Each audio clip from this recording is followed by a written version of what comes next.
All right, welcome to another episode of the Better by the Numbers podcast presented by Life Metrics. We are at the third annual Roundtable of Longevity Clinics with Brad. Brad, tell us your company and what you're doing in the longevity space.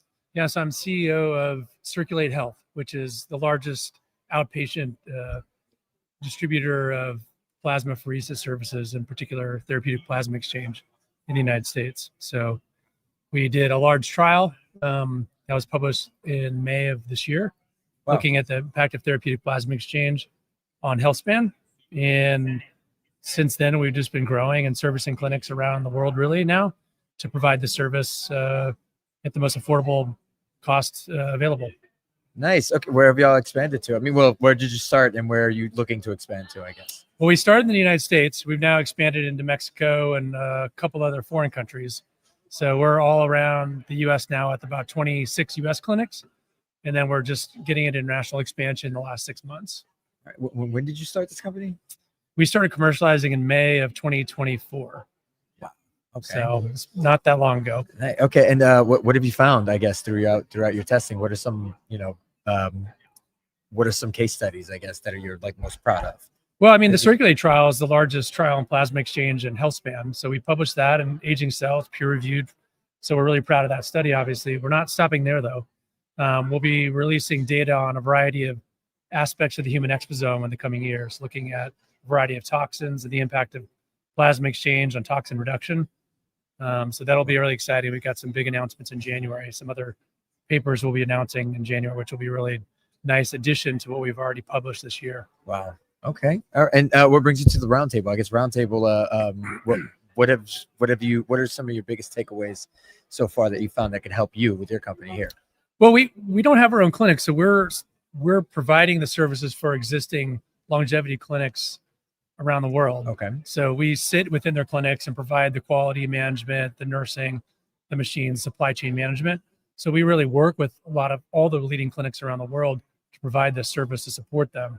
So this is a great place for us to be. I'll be speaking tomorrow on sort of a debate, Oxford-style debate on plasma exchange, peptides, et cetera. So it should be an interesting conversation. Okay. So for someone like me who's kind of new to the longevity space, I'm starting to learn a little bit more that it's not wellness and it's not a medical clinic traditionally. So what attracted you to this exact space to jump into this space as a profession? Well, I'm a physician by background. Okay. Done a number of startups over the years. So my last one was a company called 98.6, which is using AI to improve the quality of primary care delivery through automation. So what I learned from that experience and having a personal interest in longevity and health span was I wanted to come directly into the space after that experience to see what we could build in a highly engaged population and see what kind of impact we could make. Because at the end of the day, a lot of the efforts that are going on in the longevity space are just practices that general primary care should adopt, in my opinion, to begin with. So okay, so eventually you actually want this to move into the wellness and medical space. 100%. This should be adopted, but it's its own thing for some reason right now. Yeah, 100%. I think we'll see continued adoption more broadly, whether it's diagnostics, testing, preventative care. I mean, these are all things that patients want, broadly speaking, not just specifically in longevity patients.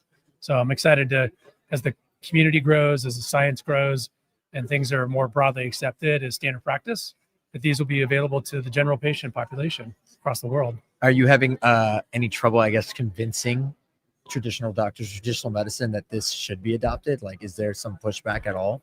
Well, I mean, fortunately, my lane is relatively small on what we're focused on scientifically, right? Which is providing scientific grounding for therapeutic plasma exchange, exploring what are the indications and benefits for it and what are not. So we'll continue to try and provide grounded science around plasma exchange because that is really necessary for growth and understanding of that particular science. But I think that's existing throughout the rest of the industry as well. What are some things you guys are, I guess, uniquely doing in lab testing specifically? Well, we are looking at the impact of plasma exchange on health span metrics. In addition to that, looking at a variety of toxins. We have the largest data set on micro nanoplastics in the world now. We use our clinic network to actually collect data. So it's not only just a commercial endeavor, we're actually using our affiliate clinic network as a research partnership as well.